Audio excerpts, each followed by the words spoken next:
poem that I wrote the other day after I woke up from an afternoon dream. Will you wake from this dream to speak of the things seen? Will you wait to see the end or stand and fight before it begins? Last sleep I saw the stars fall from the skies. Looking to my peers to see if they had also watched the stars fall, I realized they didn't have eyes. So instead I looked ahead to a path in front, suggesting my feet to move. Following the path, I felt excitement and dread, a need to see what there was, to see where it led. On the right of the path was light and water, flowers and trees, a beautiful place, abundant with the things that we need. On the left was death, darkness, and pleas, from human-like creatures who begged from their knees. Looking forward, the path lingered on toward a bend.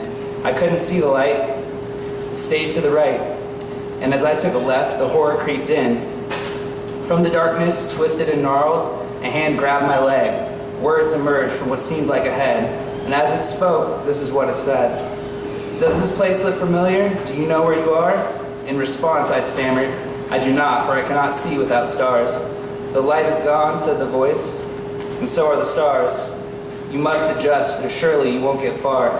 I squinted and began to see the shadow of mountains, and the silhouette seemed to resemble the mountains of my youth.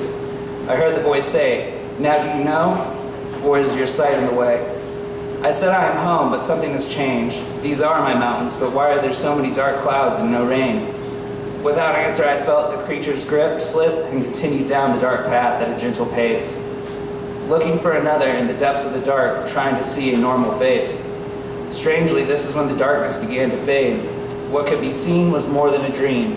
A vision of what could happen in time showed itself from the depths of my mind. The path had led to the top of a familiar peak, and atop Shadow Mountain, all I could see for miles around were subhuman bodies crawling on the barren and decrepit ground. Looking to my feet to see where I stood, it seemed the ground had turned to become smoldering wood. On closer inspection, the floor seemed alive. No smoke, no heat, just a rolling glow below instead of light from the sky. Looking to the sky, all I could see were dark, lifeless clouds around the mountain, enveloping me.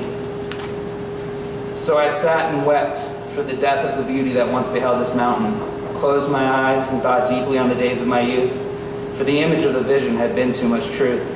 As my eyes opened, the landscape had changed, pine trees and hummingbirds abounding. The dream had rearranged, the sun shining bright, no darkness, just light. But this stark contrast did not seem to be the dream, more of a memory, something previously seen. However, unseen before was a bear who lumbered forward. Simply he spoke, "The future is your choice," and at this I awoke.